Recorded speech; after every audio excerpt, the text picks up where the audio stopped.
Hello students, welcome back to the channel. One shot video में आपका स्वागत है। क्लास 10th वाले बच्चों का वन शॉट लेक्चर ये चल रहा है। फर्स्ट चैप्टर जैसा कि आप लोगों ने देख ही लिया होगा। फर्स्ट चैप्टर हमने करा दिया है, how do organisms reproduce. Second most important chapter आज हम कवर करेंगे, that is heredity and variation.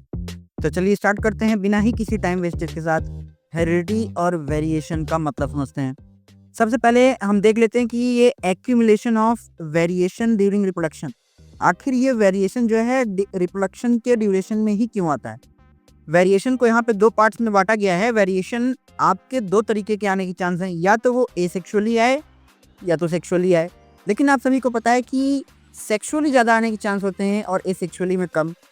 तो एसेक्सुअली में वेरिएशन जो है बहुत कम होता है और occur due to small inaccuracy of DNA copying, यानी कि ये सिर्फ और सिर्फ म्यूटेशन के सहारे पे ही अपने अंदर वेरिएशन ला सकता है। सेक्सुअली में बात करूं तो यहाँ पे वेरिएशन ज़्यादा दिखाई देता है हमें, और साथ ही साथ ये होता है क्योंकि इसमें क्रॉसिंग ओवर होता है क्रोमोसोम्स का। ठीक है, सेपरेशन ऑफ क्रोमोसोम होता है अपोजिट पोल्स पे और म्यूटेशन के कारण होने के चांस है।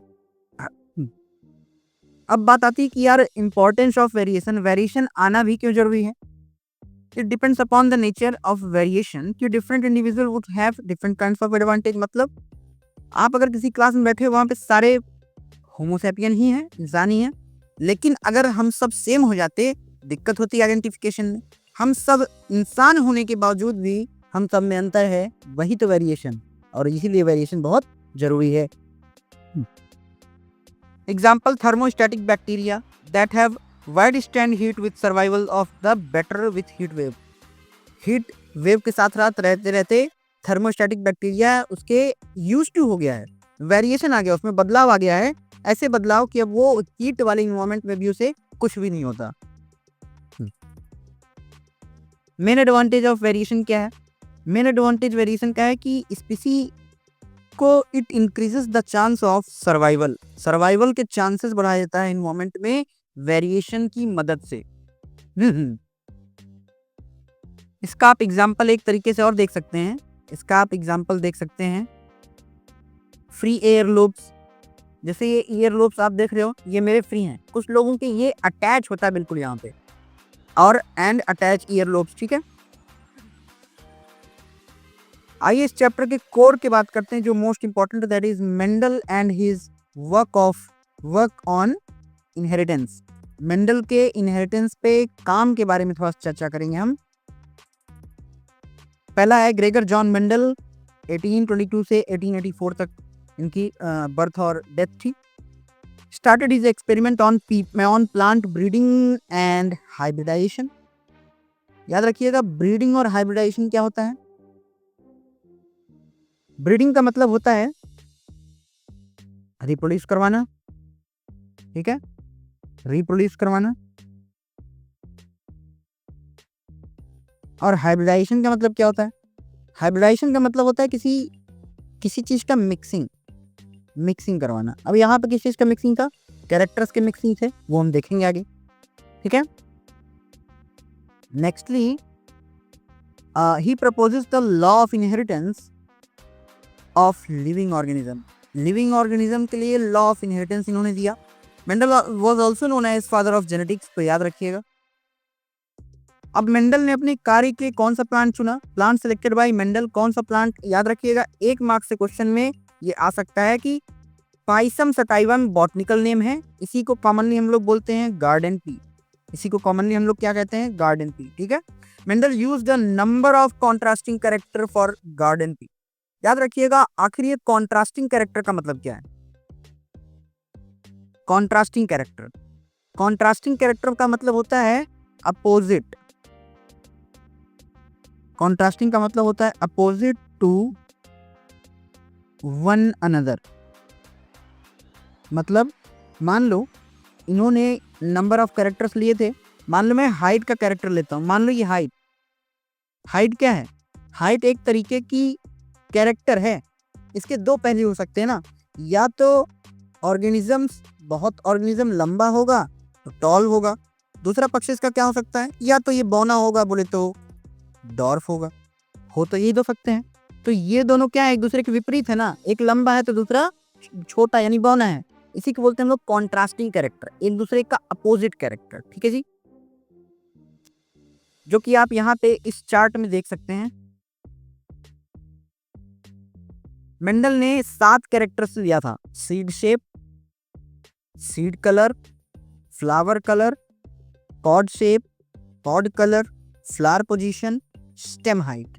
ठीक है जी, अब याद रखिएगा डोमिनेंट ट्रेट और रेसेसिव ट्रेट क्या होते हैं। याद रखिएगा डोमिनेंट ट्रेट ऐसे ट्रेट होते हैं जो हमेशा अपने आप को ही एक्सप्रेस करे, express itself in any condition. ठीक है जी, किसी भी कंडीशन में अपने आप को ही एक्सप्रेस करे, वो डोमिनेंट है। ठीक है, रेसेसिव कब शो करेगा? रेसेसिव अपना एक्सप्रेशन तभी शो करेगा when it occurs in pairs, जब ये पेयर में दोनों ही होंगे। कौन? जब ये पेयर में दोनों ही होंगे रेसेसिव कैरेक्टर, तभी अपना इफेक्ट शो करेगा, नहीं तो डोमिनेट वाला उसको दाब देगा। डोमिनेंट ट्रेट वैसे ट्रेट हैं जो रेसेसिव को दाब देते हैं, यानी रेसेसिव को अपना इफेक्ट शो ही नहीं करने देते। तो सीड शेप का डोमिनेंट हो गया राउंड, रेसेसिव हो गया रिंकल्ड। सीड कलर का डोमिनेंट हो गया येलो और रेसेसिव हो गया ग्रीन। फ्लावर कलर का डोमिनेंट कैरेक्टर हो गया violet, recessive white. Dominant pod shape inflated और फुल, इसका कॉन्स्ट्रिक्टेड। पॉड कलर का डोमिनेंट हो गया ग्रीन कलर और पॉड का रेसेसिव हो गया येलो। फ्लावर पोजीशन का डोमिनेंट कैरेक्टर है एक्सियल और रेसेसिव कैरेक्टर है टर्मिनल। स्टेम हाइट का डोमिनेंट कैरेक्टर है टॉल और स्टेम हाइट का रेसेसिव कैरेक्टर है डॉर्फ, जो कि हम सबसे पहले लेते हैं। मेंडल के एक्सपेरिमेंट की अगर मैं बात करूं, एक्सपेरिमेंटल मटेरियल, तो उन्होंने सबसे इंपॉर्टेंट चीज जो लिया गार्डन पी, जिसको हम बोलते हैं मटर का पेड़। ठीक है, जिसको हम लोग बॉटनिकल नेम जिसका क्या है, पाइसम सटाइवम। अब काफी जगह क्वेश्चन आता है कि क्यों उन्होंने मटर के ही पेड़ को लिया एक्सपेरिमेंट के लिए। तो पहला क्या है, अवेलेबिलिटी, इसकी अवेलेबिलिटी आसान है। ठीक है, इसे कॉन्ट्रास्टिंग कैरेक्टर भी मिल जाते हैं, शॉर्ट लाइफ स्पैन है, जल्दी से हो जाता है, और नॉर्मली अलाउ सेल्फ फर्टिलाइजेशन भी हम इसमें करवा सकते हैं, but cross fertilisation can also be carried out. इसमें सेल्फ और क्रॉस दोनों फर्टिलाइजेशन हो सकते हैं। लार्ज नंबर ऑफ सीड्स का यहाँ पे प्रोडक्शन भी हो सकता है। ठीक है, अब मेंडल एक्सपेरिमेंट की मैं बात करूँ तो Mendel conducted a series of experiment in which he crossed the pollinated plant to study one character at a time. 7 character के बारे में उन्होंने पढ़ा, लेकिन हर एक कैरेक्टर को एक बार में पढ़ा, तभी इनकी क्लियरेंस बहुत बढ़ गई। बात अगर करें कि उस टाइम पे काफी लोग और पढ़ रहे थे, लेकिन मेंडल ही क्यों इतना सक्सीड हुए, तो याद रखिएगा मेंडल की 2 यूनिक बात मैं बता रहा हूँ। एक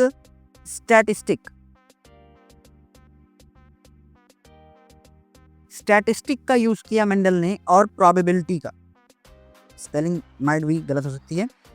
ये 2 चीजें उस टाइम के जो बायोलॉजिस्ट थे वो कहते थे यार स्टैटिक्स और प्रोबेबिलिटी ये तो मैथमेटिक्स से लगा रहा है, इनके ऊपर हंसते थे, बट इसी चीज की वजह से उनके रिजल्ट्स बहुत ही एक्यूरेट आए। सबसे पहला क्रॉस हम देखते हैं मोनोहाइब्रिड क्रॉस। सबसे पहला क्रॉस जो मेंडल ने करवाया वो है मोनोहाइब्रिड क्रॉस। आखिर देखिए इसके नाम से ही आपको पता चल जाएगा कि यार देखो मोनो का मतलब क्या है। मोनो का मतलब होता है एक, मोनो का मतलब होता है एक यानी कि 1। हाइब्रिड का मतलब होता है मिक्सिंग। हाइब्रिड का मतलब क्या होता है, मिक्सिंग। मतलब एक कैरेक्टर के मिक्सिंग के बारे में हम पढ़ेंगे किसमें, मोनोहाइब्रिड क्रॉस में। इतनी बात क्लियर है क्या? चलिए, कह रहा है कि cross between 2 P plants with 1 pair of contrasting character called monohybrid cross. ठीक है, मतलब मोनोहाइब्रिड क्रॉस से बोलते हैं जिसमें हम कैरेक्टर तो एक पढ़ें जिसके कॉन्ट्रास्टिंग, मैंने बोला था कैरेक्टर एक कौन सा, हाइट। अब हाइट की 2 पहली। ठीक है, तो यहां पे याद रखिएगा इन्होंने क्या किया, कैपिटल टी को हम क्या बोलेंगे, दोनों डोमिनेंट ट्रेट।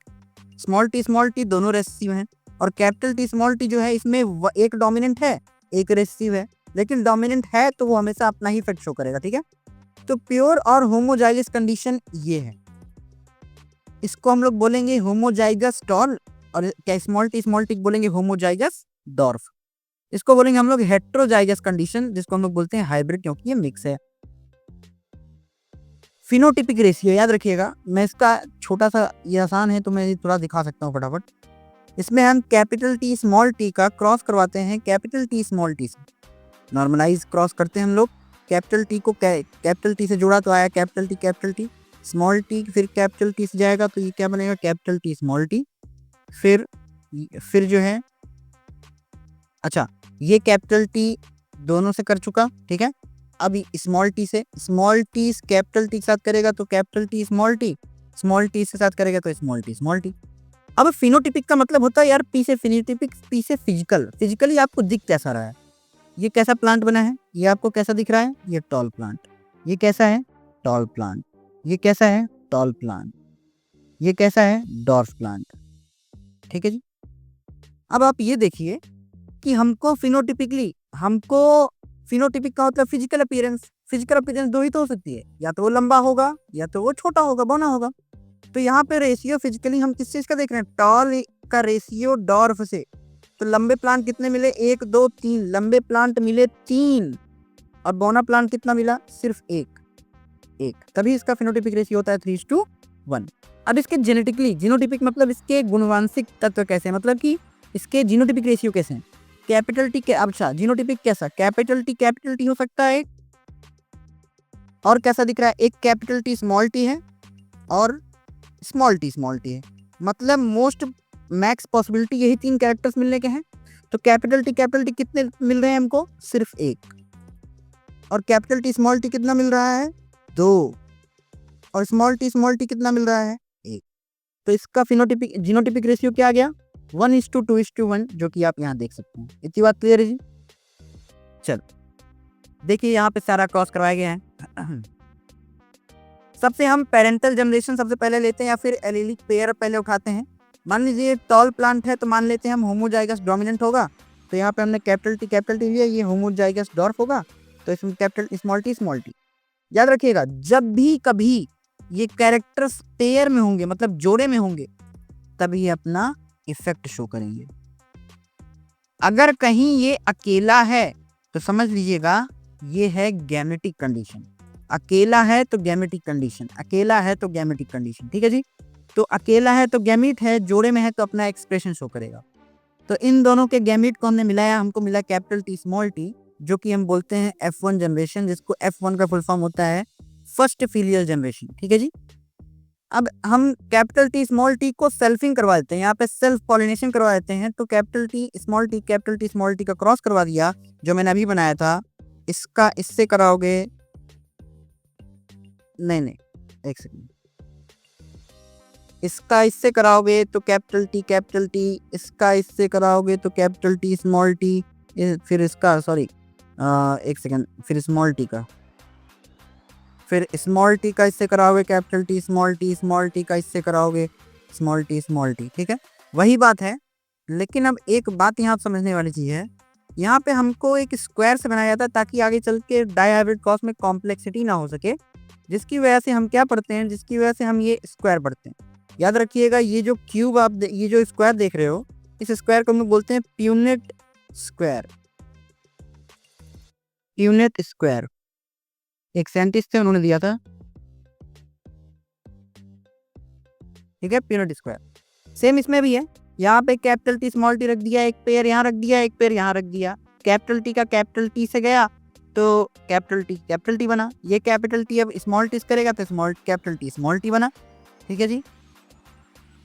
और ये स्मॉल टी कैपिटल टी करेगा तो कैपिटल टी स्मॉल टी, ये स्मॉल टी के साथ करेगा तो स्मॉल टी।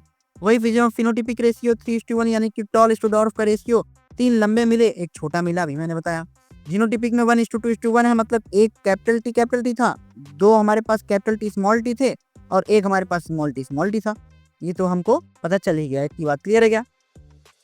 अब हम बात करते हैं ऑब्जर्वेशंस की। ऑब्जर्वेशन में क्या है, ऑब्जर्वेशन में आप क्या कर सकते हो, कह रहा है कि F1 जो जनरेशन है कोई भी मीडियम हाइट का प्लांट नहीं मिला, लेकिन कह रहा है कि यहाँ पे हमको, अच्छा ये सारी बातें तो एक्सप्लेनेशन ही होती, ठीक है, वही कि 3 लंबे मिले 1 छोटा मिला।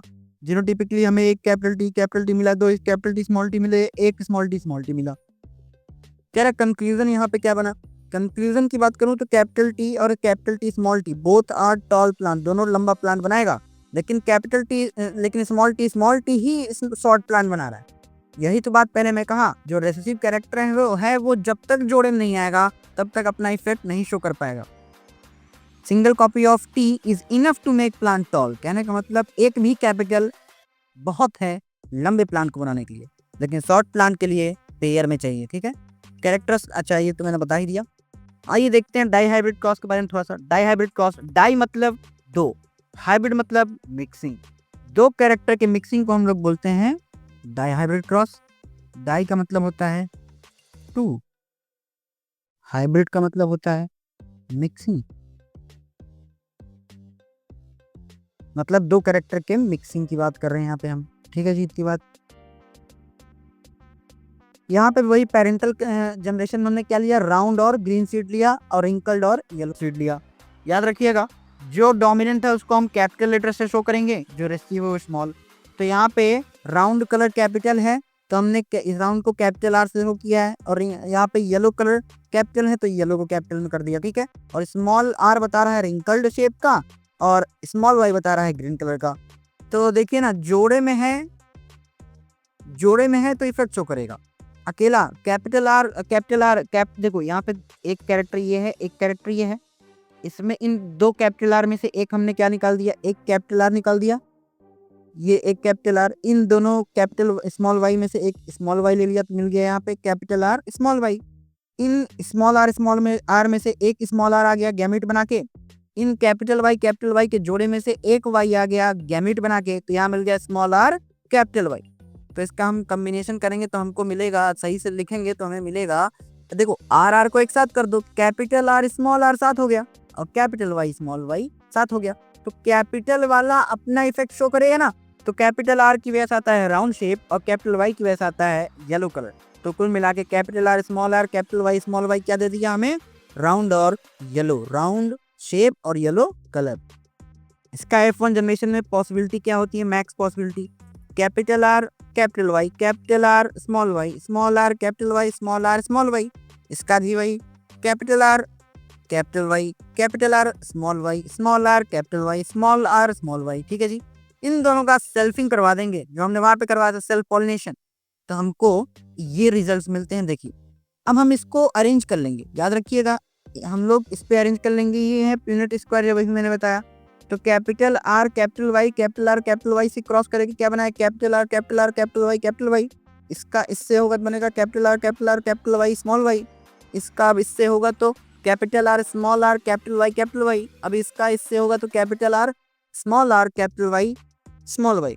इसी तरह ये इसके साथ करेगा, ये देगा, फिर ये इसके साथ होगा तो ये आएगा, ये इसके साथ होगा तो ये आएगा, फिर कैपिटल आर इसके साथ होगा तो इसके साथ आएगा।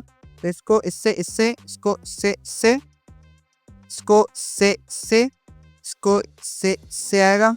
फिर ये स्मॉल आर स्मॉल वाई को कैपिटल आर कैपिटल वाई करोगे तो capital R capital Y small Y. इसका इससे करोगे तो ये आएगा, इसका इससे करोगे तो ये, इसका इससे करोगे तो ये। अब यहाँ पे जानने वाली बात ये है ना कि यहाँ पे आप कितना एनालाइज कर पा रहे हो। देखिए फिनोटिपिक रेशियो आपको पता ही है, जो हमें दिखे, तो हमें राउंड और येलो कितने मिले, 9, राउंड और ग्रीन कितने मिले, 3, रिंकल्ड और येलो मिले 3, रिंकल्ड ग्रीन मिले 1। ठीक है जी, ये आपको ढूंढना पड़ेगा, एक मैं बता दे रहा हूँ, बाकी आप अपने से देख लीजिएगा वो डिटेल लेक्चर।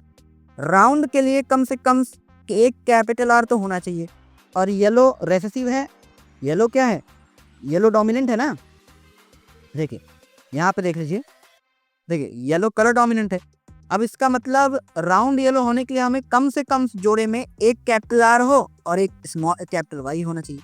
कैपिटल आर यहाँ भी है, कैपिटल वाई भी है, एक round yellow, capital R capital Y 2 round yellow, capital R capital Y 3 round yellow, capital R capital Y 4 round yellow, capital R capital Y 5 round yellow, capital R ना इसमें नहीं है, capital R capital Y 6 round yellow, इसमें भी नहीं है। इसमें capital R capital Y 7 round yellow, capital R capital Y 8 round yellow, capital R capital Y 9 round yellow. तो हमें राउंड येलो 9 यहाँ से मिल गया, मैंने बता दिया। बाकी ये तीनों आप इसमें ढूंढ सकते हैं एनालाइज करके, ठीक है, वो डिटेल लेक्चर में आपको मिल जाएगा। अब नेक्स्ट आता है कि ऑब्जर्वेशन क्या है। ऑब्जर्वेशन यहाँ से देख लेते हैं क्या, वही ऑब्जर्वेशन कि हमें 9 राउंड येलो मिले, 3 हमें राउंड ग्रीन मिला और 3 हमें रिंकल्ड येलो मिला, 1 हमें रिंकल्ड ग्रीन मिला। रिंकल्ड ग्रीन का मतलब क्या है? रिंकल्ड ग्रीन का मतलब है कि यहाँ पे सारे रेसिव कैरेक्टर हैं, मतलब स्मॉल आर स्मॉल वाई, जो कि एक ही तो मिला है, देखो ना। ठीक है जी। नेक्स्ट बात करते हैं कंक्लूजन की। कंक्लूजन में क्या है? कंक्लूजन देख लेते हैं फटाफट। कंक्लूजन में है कि राउंड और येलो सीड जो है वो डोमिनेंट कैरेक्टर हैं। Occurrence of new phenotypic combination shows that genes of round yellow seeds are inherited independently of each other। मतलब ये कह रहा है कि जो राउंड येलो के सीड है ना, वो इंडिपेंडेंटली अपने आप का शो करें, मतलब किसी पे डिपेंड नहीं कर रहे हैं। इसी से लॉ ऑफ इंडिपेंडेंट असॉर्टमेंट भी बना। ठीक है। मेंडल के यहाँ पे 3 लॉ आप देख सकते हो कि law of dominance. Law of dominance में कहता है कि जो डोमिनेट है वो अपने आप को शो करेगा, लॉ ऑफ डोमिनेंस। ठीक है।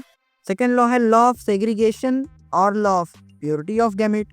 मतलब यहाँ पे this law state that factors और allele of a pair of segregation from each other, एक दूसरे से सेग्रीगेट अलग होने पे जो गैमीट का फॉर्मेशन है, such that gamete receives only one of the factor. तो गैमीट सिर्फ एक ही फैक्टर रिसीव करेगा। इससे क्या होगा? होमोजाइगोसिटी बढ़ेगी, और होमोजाइगोसिटी बढ़ेगी मतलब कि प्योरिटी बढ़ रही है। ठीक है। कैपिटल टी या फिर स्मॉल टी बढ़ रहा है। ठीक। थर्ड है लॉ ऑफ इंडिपेंडेंट असॉर्टमेंट की मैं बात करूं। लॉ ऑफ इंडिपेंडेंट असॉर्टमेंट, अभी हमने जो डायहाइब्रिड क्रॉस देखा, इसी तो देखा कैसे राउंड और येलो कलर जो है अपने आप को इंडिपेंडेंटली शो कर पा रहा है। This law state that each character assort separate, her character अलग अलग अपने आप को अपना इफेक्ट शो करता है। ठीक है। When two pairs or traits combined in a hybrid or segregates of one pair of character independently of each other of the pair of character, मतलब हर एक कैरेक्टर अपने आप इंडिपेंडेंटली अपना इफेक्ट शो करेगा। ठीक है। करें कि how these traits get express, कैसे ये ट्रेट्स एक्सप्रेस करते हैं एक दूसरे को। याद रखिएगा डीएनए जो है, डीएनए से याद रखने में ये पूरा एक क्लास 12th में बता ही देता हूँ फटाफट। डीएनए से आरएनए का बनना या फिर मैं कह दूं एमआरएनए का बनना प्रोसेस कहलाता है ट्रांसक्रिप्शन, और एमआरएनए से प्रोटीन का बनना प्रोसेस कहलाता है ट्रांसलेशन। और याद रखिएगा ये होल प्रोसेस कहलाता है सेंट्रल डॉगमा। क्या? Central dogma. ठीक है। अब ये प्रोटीन जो है, ये प्रोटीन एक्सप्रेशन जो है अपने आप को एक्सप्रेस करेगा ताकि इफिशिएंट फंक्शनिंग हो सके और टॉलनेस ऑफ प्लांट का हमें इफेक्ट देखने को मिल सके। ठीक है जी। ये है genetically controlled of controlation of traits, कैसे जेनेटिकली ट्रेट्स कंट्रोल होते हैं या फिर किए जाते हैं। ठीक है जी। Now next topic is sex determination. Sex determination देख लेते हैं। सेक्स डिटर्मिनेशन में आप 2 बातें याद रखिएगा। हमारी बॉडी में ह्यूमंस की मैं बात करूं, ह्यूमंस में टोटल नंबर में बात करूं तो हमारे पास कितने नंबर में बात करूं तो हमारे पास 46 क्रोमोसोम होते हैं, जिसको हम 2n बराबर 46 क्रोमोसोम शो करते हैं। इन 46 क्रोमोसोम में से, आउट ऑफ 46 में से 44 क्रोमोसोम जो होते हैं ये होते हैं ऑटोजोम, ऑटोजोमल क्रोमोसोम।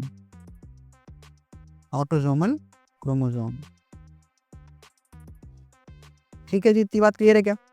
अब याद रखिएगा फीमेल का जो ओवा होता है वो ऑलवेज एक्स क्रोमोसोम कैरी करता है। इसका मतलब it all depends upon male person की लड़का होगा या लड़की। मेल का अगर एक्स क्रोमोसोम गया फ्यूज हो गया तो एक्स एक्स मिलके गर्ल बनेगा, और वाई गया तो एक्स वाई बन के बॉय। तो लास्ट में याद रखिएगा अगर 44 तो क्रोमोसोम में तो होगा ही सब में, 44 प्लस एक्स हो गया तो ये बना लेगा गर्ल चाइल्ड। अगर 44 ऑटोजोमल के साथ में एक्स और वाई कंबाइन हो गया तो ये बना लेगा बॉय चाइल्ड। ठीक है जी। अब आइए देखते हैं फटाफट सेक्स डिटर्मिनेशन पूरा। कौन कौन से फैक्टर्स हैं जो रिस्पॉन्सिबल होते हैं सेक्स डिटर्मिनेशन के लिए। पहला है इन्वायरमेंटल फैक्टर, दूसरा है जेनेटिकल फैक्टर। इन्वायरमेंटल फैक्टर की मैं बात करूं तो इन्वायरमेंट क्या क्या हो सकते हैं, जैसे some animals the temperature at which the fertilised egg are kept decides the gender. तो कहने का मतलब कुछ ऐसे एनिमल्स हैं जिनमें टेम्परेचर डिसाइड करता है उनका जेंडर क्या होगा, जैसे कि टर्टल में। और कुछ में in some animals like humans gender of individually determined by a pair of chromosome called sex chromosome. जो मैंने अभी बता दिया, जो मैंने अभी आपको बताया कि अगर एक्स और एक्स होगा तो फीमेल बनेगी, एक्स वाई होगा तो मेल बनेगा। ठीक है जी।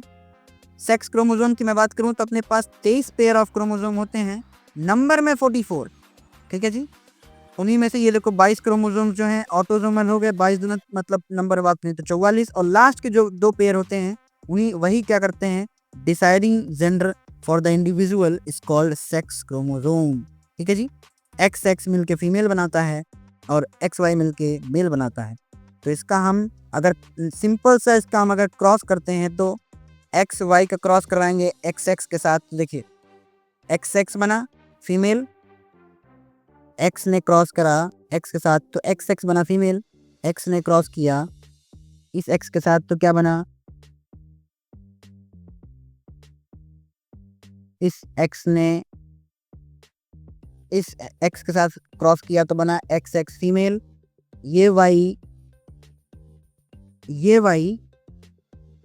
अगर ये वाई क्रॉस करा इस एक्स के साथ तो बना एक्स वाई मेल। ये वाई क्रॉस किया एक्स के साथ तो X Y male. It means कि 50% प्रोबेबिलिटी होती है फीमेल चाइल्ड होने की और 50% प्रोबेबिलिटी होती है मेल चाइल्ड बनने की। इतनी बात क्लियर है क्या?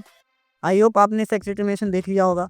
बात कर लेते हैं लास्ट टॉपिक के, ब्लड ग्रुप्स और inheritance in human beings.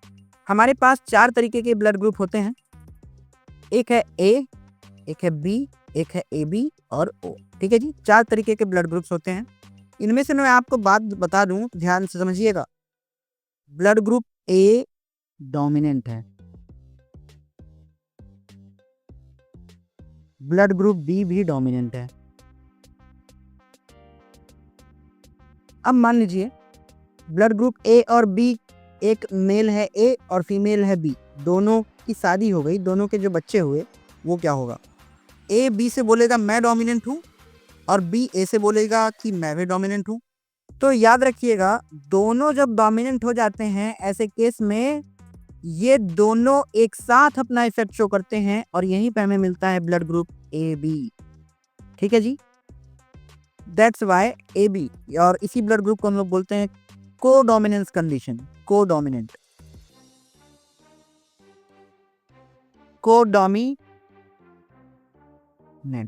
कोडोमिनेंट condition इसको बोलते हैं हम लोग। क्या बोलते हैं इसको? Codominant condition. ठीक है। तो देखो ए ब्लड ग्रुप क्या क्या बना सकता है, आई ए या फिर आई ए आई। बी क्या बना सकता है, आई बी या फिर आई बी आई। ए बी क्या बना सकता है, आई ए आई बी। और ओ क्या बना सकता है, आई आई।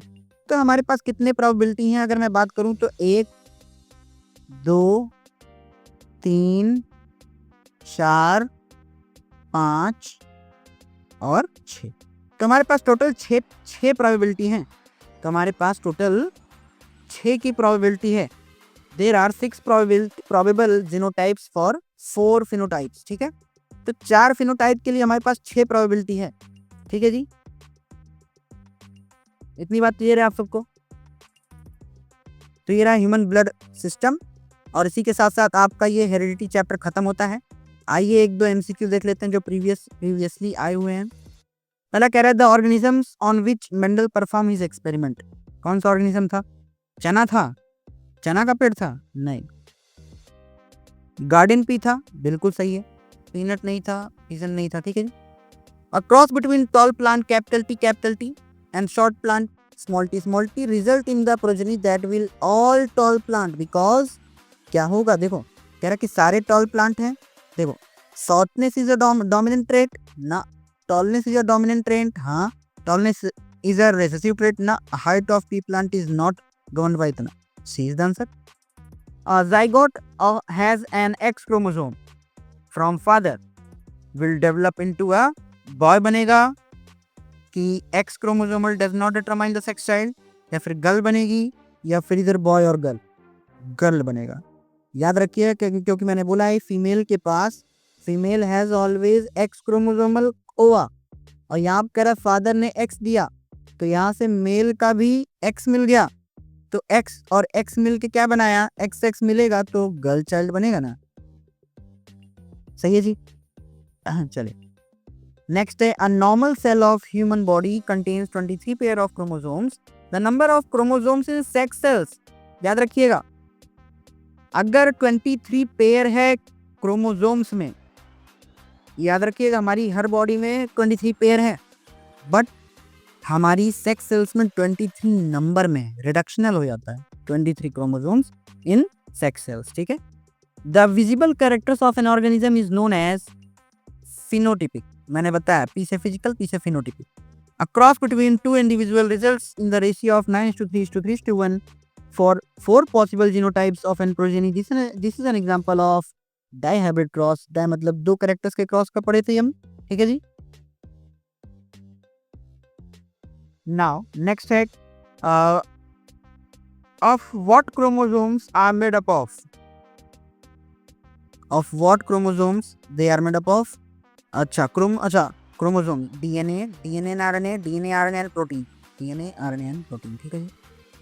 Number of pair of sex chromosomes in zygote of human is, zygote के अंदर number of pair of chromosomes, the number of pair of chromosomes in zygote of human, एक जोड़ा। Which section of DNA provides information of one protein, एक protein के बारे में कौन बताता है, जीन बताता है। ठीक है। The maleness of a child is determined by X chromosome. इतनी बात क्लियर है जी, इतनी बात क्लियर है आप सभी को। चलिए